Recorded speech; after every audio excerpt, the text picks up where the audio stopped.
Welcome back to Beyond Territory, it's Doug again. So what I'm going to be doing this time, I've decided to set myself a little mini project. Not sure how big it's going to get, not sure how far I'm going to go with it, but at the moment, I've set myself a challenge. And I'm going to create a fortification, but I'm going to focus at the moment on a segment of wall that's a bit destroyed. So where's this all come from? So I got a little bit excited about reading up on the Siege of Badajoz and the episode of Shark Company. And yeah, so I started a bit of research. I've gathered some images, to get an idea, a sense of scale, sense of what the fortifications looked like, where the breaches were, what was behind the breaches, what was going on. Also a sense of how big everything was. So the walls, it was recorded, I've read lots of little articles and a couple of books at the moment, and the facts kind of state at the moment the walls of Badajoz were between 20 foot and 40 foot. That's pretty big. I'm not sure if I'm going to do my walls 40 foot. So I was thinking, well, the dude's 28 mils. It's going to be good 12 centimetre wall for 20 foot and about 22, 23 centimetres for a 40 foot. That's pretty big wall. Not sure if I'm going to go to that size, but I think what I'm going to do is just focus on making a breached wall and loosely fitting on the style of Badajoz, but I think I'm just going to make it my own so I don't get too hedged down in the details. So I'm going to build a section of wall that's got a bit of damaged. That's what I'm thinking I'm going to do. And loosely base it on the walls of Badajoz. So I start with a little bit of pre-planning, some sketches, and I definitely want to make this modular, and I'm thinking of pinning each section to the next bit that I make.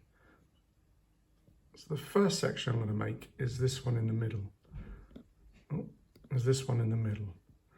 And thinking of having some holes and connectors and pins, maybe dowels between each one so it connects to the next piece. But as ever, I've got some ideas of other developments. I'm thinking maybe 5 or 6 pieces, corner pieces, redoubts, bastions, towers. I'm not sure. As a fortification, Badajoz was pretty immense from what I was looking at, what I've been researching. The 3 or 4 forts, outer fortifications around the city, internal bastions. I'm going to do sections. I'm going to do my own little version, but I'm definitely going to take some inspiration from what I see and how it looks. So, did a little bit of planning, thinking about size and scale. The Warlord Games miniatures are about 28 mil, and if it needs to, that means, and the average height of a man was about 5'5" during the Napoleonic Wars in the British Army. So therefore, for a 20-foot wall, we're looking at about 112 mil. But for a 40 foot, 224 mil, over 20 centimetres. I'm not sure. Maybe I'll think of something in between. Here's one of my sketches. I've just developed it a little bit more to think about. A bit of visualisation of what it could look like at the end. Yeah, something to aim for. So this is what I'm aiming for. Let me take you through my journey. Okay, so I'm going to work on a board, use a bit of hardboard again. It's about, inches, about 11 inches squared-ish. Centimetres, about 28 centimetres. All right, and what I'm going to use, I've got lots of scraps of like XPS insulation foam. Okay, and I've been marking it out, thinking about heights and widths and etc that I want to use for the board. And there's the wall. So, and there's the dude. So it's a pretty big wall. I've marked out how tall I kind of want it at 20 foot and possibly how high the battlements will need to be. And this extra bit at the top I'm going to cut off. Okay, so I've got the outer wall. I'm just going to put another bit of styrofoam or XPS insulation foam, plenty of hot glue. Get it going and down the side that it's going to be joining with. Got to work quite quick because when the hot glue cools, it sticks and bonds.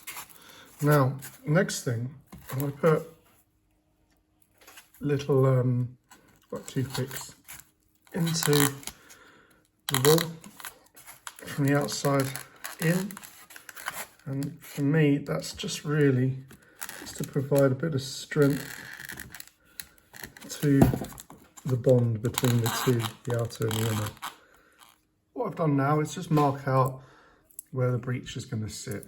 So how wide it's going to be between the two pieces, how far down it's going to go, and probably where the mound of rubble is going to land. So something around this area. And now it's the messy bit, the fun bit, the digging, cutting and scoring and making the breech.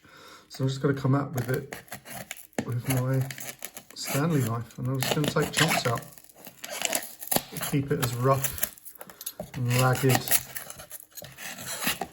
as I can make it.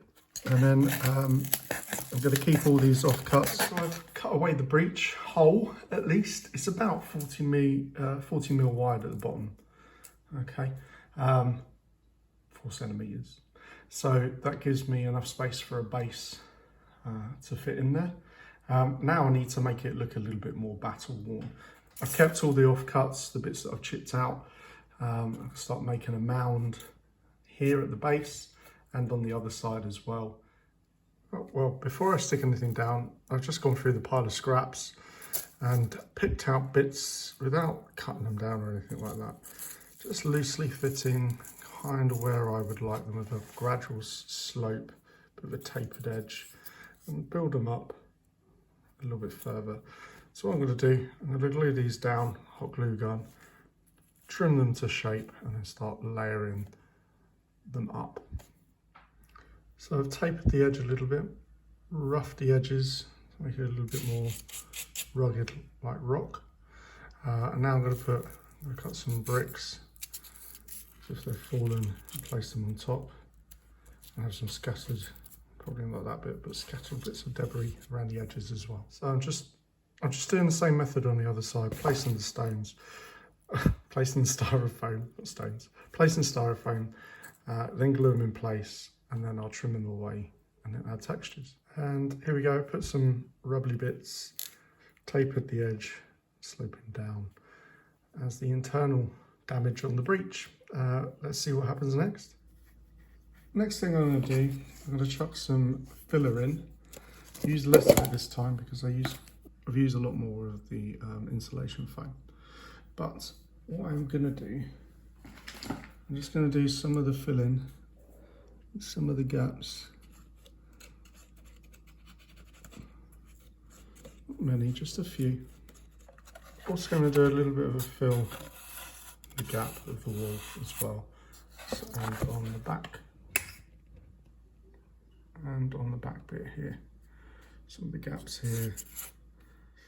So added in the polyfiller, filled in some of the gaps, kept the textures. Now I'm going to let that dry. My next step, I'll start marking out how I would like the battlements to look. So here we go, I've just cut in my battlements, rounded off the edges, filler's nice and dry, and the next stage will be coming in with some Mod Podge, just to coat it all. I'll be quite generous with it, so it solidifies everything and holds it all together. Right, with the Mod Podge, what it's really good for, it creates a coat, so if I wanted to spray the styrofoam, it won't melt. So I'm just going to slap it on everywhere. Anything loose like that bit will hold it in place as well. I'll coat the entire thing. So I'm just going to come in with my sculpting tool and just cut in some of the shapes, bricks. Not many, I'm not going to do them every single brick. just to give it a little bit of texture. Focus point. In the battlements, it looks like it had another layer of smooth coating on top of some of them, but there's definitely exposed bricks on it as well. So I'm just going to work on picking out some of the detail. And when it's done, smooth out the edges, rough it up a little bit again, pick at it.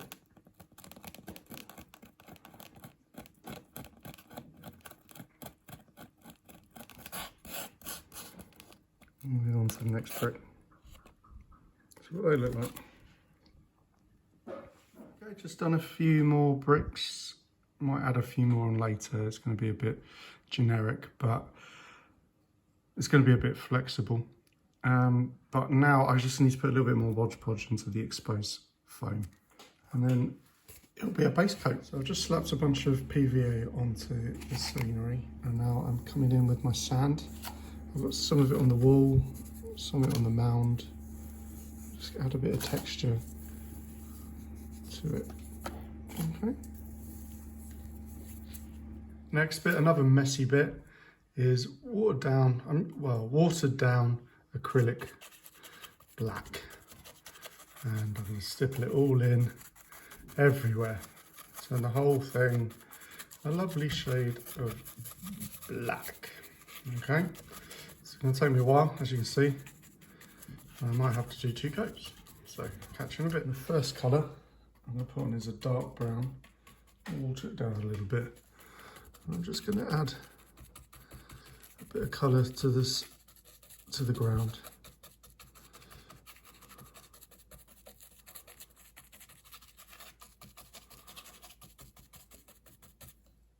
And then I'm going to come in with a light brown. I'm going to try and mix it whilst the darker brown is on there. Just get a bit of tone.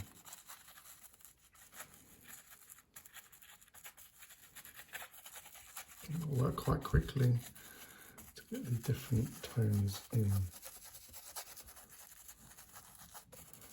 The next colour I'm going to add in, I'm going to put a bit of a grey.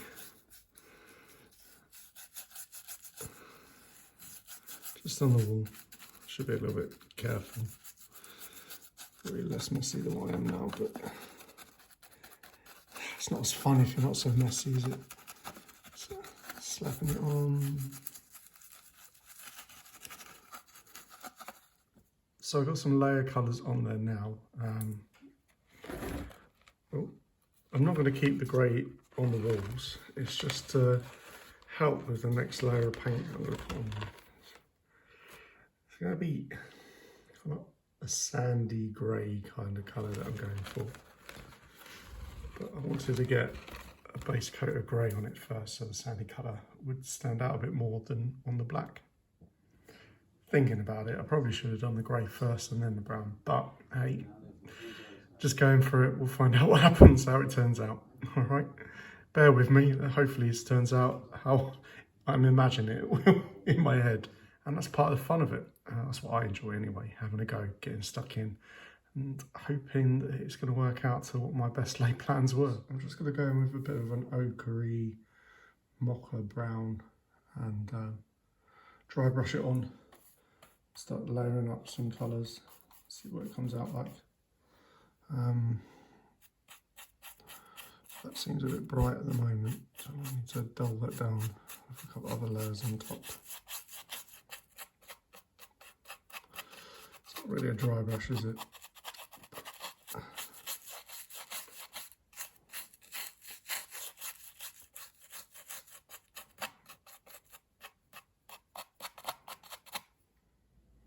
So a bit of a dry brush with the yellowy browny ochre colour. Try to brush it over the whole thing. A bit of textures, picking out some of the details. That's the first dry brush.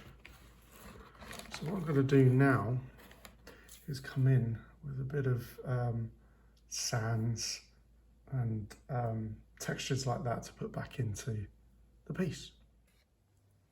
So I'm going to come in with 3 different gradients of sands. I'm going to come in with a really fine sand, and then I'm going to come in with like the brown gritty stuff you get from Army Painter, and my trusted thicker cork. I'm just going to focus on the breech first and then start to add in some more detail. So start getting my PVA in. Just focus on small areas I would like some of the sand to be.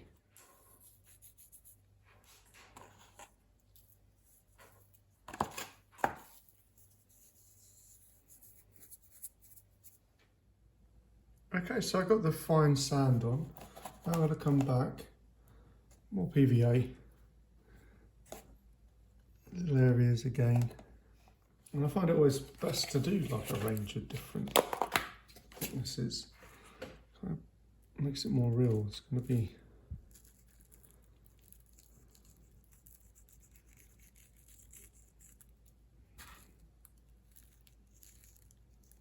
and now that's on, I'm going to come in now with a bit of the cork, the slightly larger bricks, but this time I'm just going to place them in. Lots of glue on this now, so it will stick. The breech is starting to get there. I haven't got quite the right colour yet for the wall. We're just getting base coat done. I'm going to come at it with a slightly, I suppose, yellow golden colour now, and see what happens with that. It dries as well. Bit of a dry brush as well.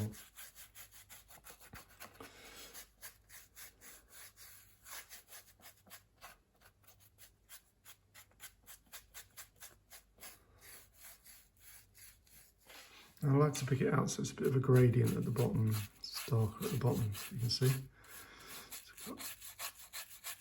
Where I imagine it's got a bit damp and got foliage growing out of it and stuff at the bottom of the base. The water may have caught in it. And a bit brighter at the top. Hopefully show a bit of tone and gradation in the old rocks. Pick out some of these big ones. Bit of a silly idea, but it's still a bit gluey and sticky, but I'll forget otherwise. I think it's coming together. I prefer this colour, it's a little bit lighter. I'm going to come in with a range of other tones into it, but I just need to let it dry for a bit. So I'm going to try and do something that I'm not very good at, and that's being a bit patient and hold back a little while, let it dry, and come in with another coat of colour tomorrow evening. Just going to come in with a few darker tones into the edges and parts of the brick wall. Dry brush of ochre.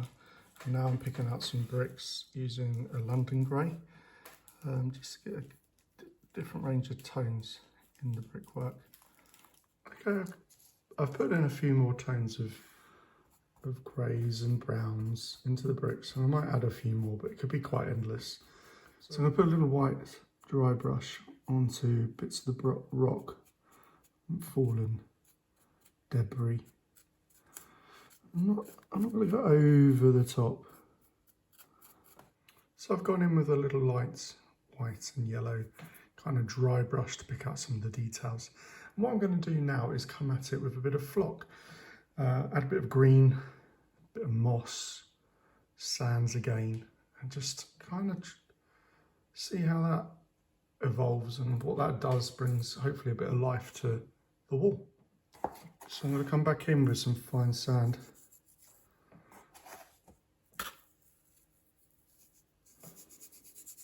So using PVA, I've come back in with some sand, really fine sand. I just use it from my kids' old play pit, a bit old for it now, but lots of it. Really quite nice to get a little bit of different textures. And I know I had it before, but that was really to bring some textures onto the surface of it when painting. Now I'm using it to actually bring a bit of life to it. And I think with the next layer, it's going to start to even show even more detail. So I'm going to come back in with the fine brown grit, I suppose, from Army Painter to some of the areas that I've PVA'd to get a different range of textures. And then I'm going to turn it around. So you see the back. I haven't shown you the back much, have I? I keep forgetting. Again,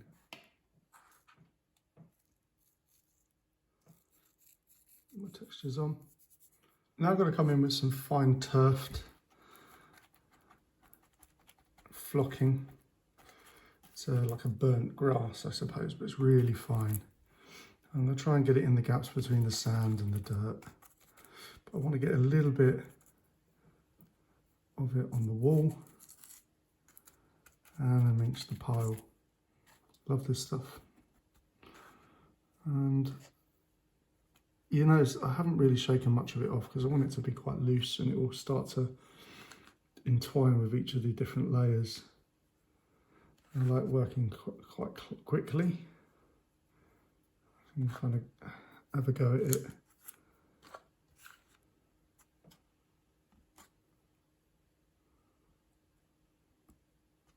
See what sticks. Come back at it with another colour. Keep them going.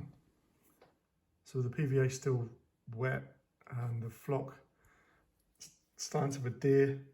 I've put a few more of my favourite cork rubble into some of the pools of PVA that are left around.